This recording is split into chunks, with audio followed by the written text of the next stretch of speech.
Hello and welcome back to my channel. If you're new here though, my name's Hudson and this is my first ever reading vlog, which I'm super duper excited about because I have never made one of these before.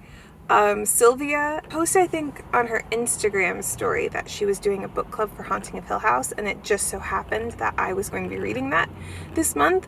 So she said she told me I could join if I want, and I was really excited.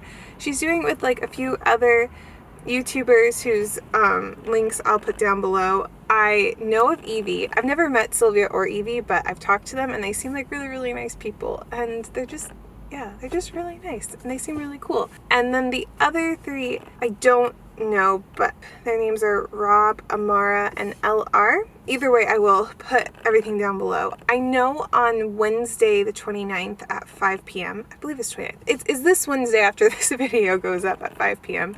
They're doing a live stream. So I'm really excited to watch that. You should all definitely check that out. Just going into this, I've never seen the TV show before reading this book. Obviously, this is the day this is being posted, so I already know what's gonna happen. But going into reading it, I never saw the show. I didn't even remember the trailer. I couldn't even tell you what it was about. And all I knew was that people either loved it or they hated it. It was a very polarizing TV show for a lot of people. I remember seeing that on my Facebook feed. So I'm very excited. I was very excited to get started. You know what? Let's just roll the tapes. All right, I'm finally getting started on reading The Haunting of Hill House.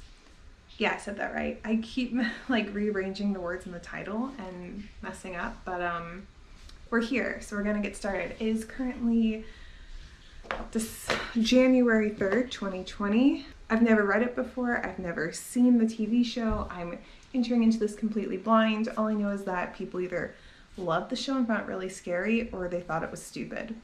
So I'm really excited to read the book first. Let's get started. Time to refilm that whole video.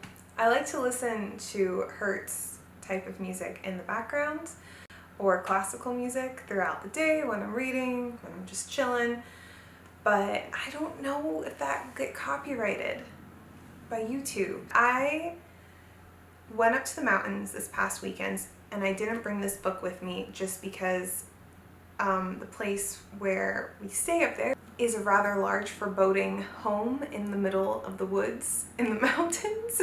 So I thought it would be best not to bring a haunted house story up there with me, especially since one of my sisters thinks the place is haunted. It's not. When you're higher up in altitude, the air is thinner, so sound echoes more, and there is a tree that loses pine cones quite often that hangs over one of the roofs, so it sounds like there's someone in the home at times. But then once you realize it's the pine cone or the neighborhood woodpecker, who for some reason has a nest on top of the house, you quickly realize it is not haunted, it is just nature. So I didn't get to read it all this weekend, but I did read some yesterday and I read some this morning, and now I'm currently about to start chapter 4, and I am really enjoying this book. I really like it. I'm starting to discover more about Gothic literature. I really love Gothic, the genre of Gothic, the Gothic genre, there we go. And in high school, I took a Gothic literature class and studied the whole process of, tropes, cliches, what makes a Gothic tale Gothic and all that stuff. And I really enjoyed that class, but I haven't actually read any Gothic literature since then. So it's been very interesting going into it from an older perspective. I will say reading books scares me way more than watching this sort of thing, so that's been fascinating. I really like Eleanor. I'm really worried. I don't want anything bad to happen to her, but I know this is a Gothic tale, so something bad has to happen to her. So yeah, that's where I'm at right now. So far loving it. I'm almost halfway through it, and that's my little update. I will let you know when I have more to say. I finished, and I need to quickly do my review because my sister's about to come over and we're going to binge the show, hopefully sleep overnight. Hopefully we finish it. I actually really liked it. The book was really good. I did not expect the thriller, the scary stuff to be that. But it definitely opened up my eyes more to the genre, especially with the more I read of different eras of Gothic literature. Shortly after I told you that I loved Eleanor, I then ended up hating her. I found that I kept going back and forth on Eleanor.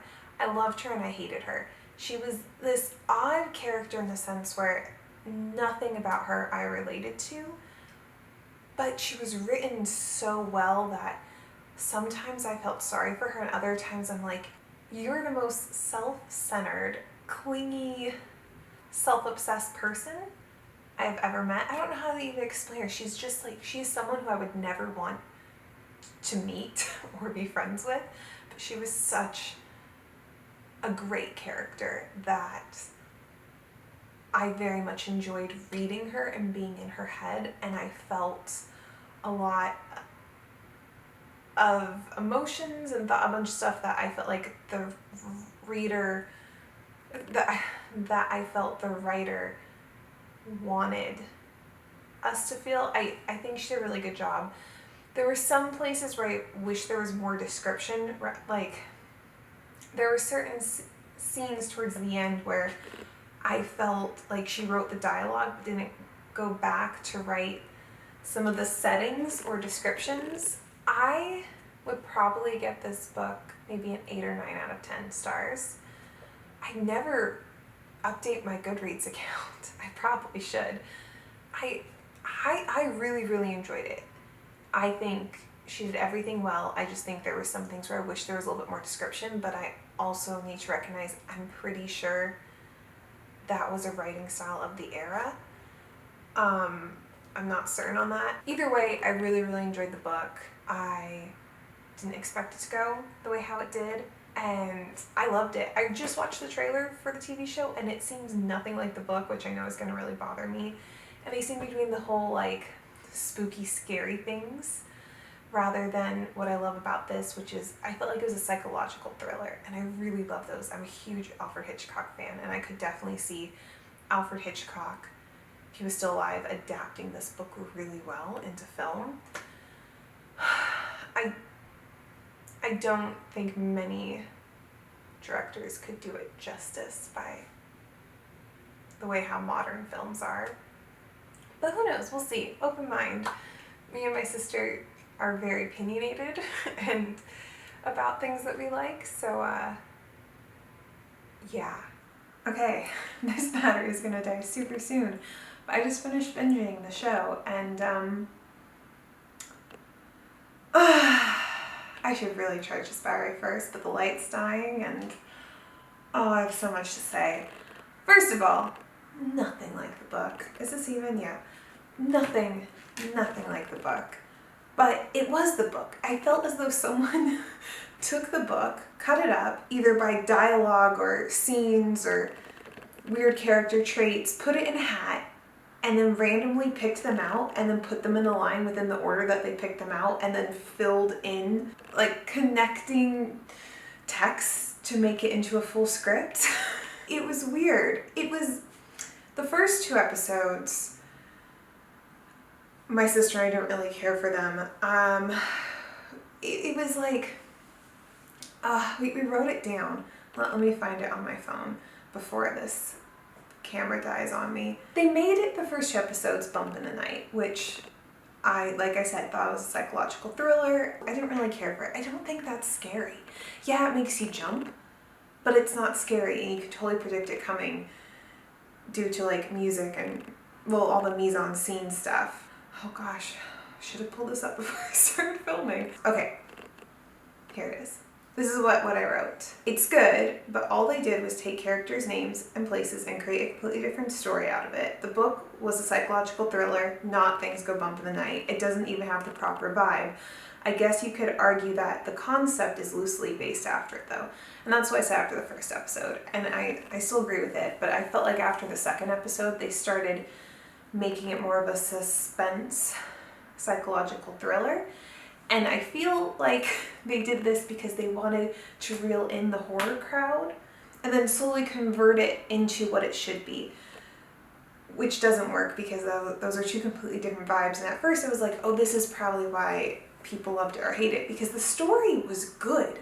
Like, it was a good concept. And if they would have just stuck with either thriller or Bump in the Night, they could have had that, especially if they would have just gotten rid of Hill House. Like, they didn't need the name Hill House. They didn't need the characters' names, because the people who have been attracted to this show and kept on watching it wouldn't have read the book. I personally, and this is a different video for another time, but I personally don't see readers loving a film that is completely not the book that they loved. I worded that really strange. It's because I'm in a hurry. Yeah, I'm gonna make another video on that. Netflix should have just created a haunted house series, and it would have been great. That being said, the ending was so stupid. I mean, did I cry? Yes. I became very emotional watching it, but it was too perfect. It was too picturesque. It was too everything neatly tied up into a bow, and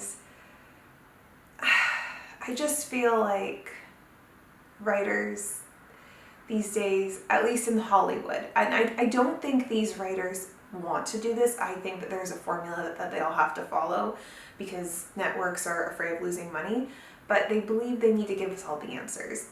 And yes, the mystery bothers you, but I like having that mystery, especially with suspense horror, I feel like, because they just explained everything perfectly. Like, everything was answered, and I was like, well, I'm not really gonna think about this going forward. And that, to me, is a good story, is when everything that needed to be answered is answered, but then there's all these little mysteries that creep up on you, and then you never forget about the story, whether you watched it or read it. That's my review. I'm gonna turn this off, edit it up, and hopefully upload it by tomorrow. All right, and that was my month reading vlog. Yeah, I think that was almost a month long. I hope you enjoyed it. Let me know what you thought of the book. Also, have you seen the TV show, and did you watch the show first or read the book first?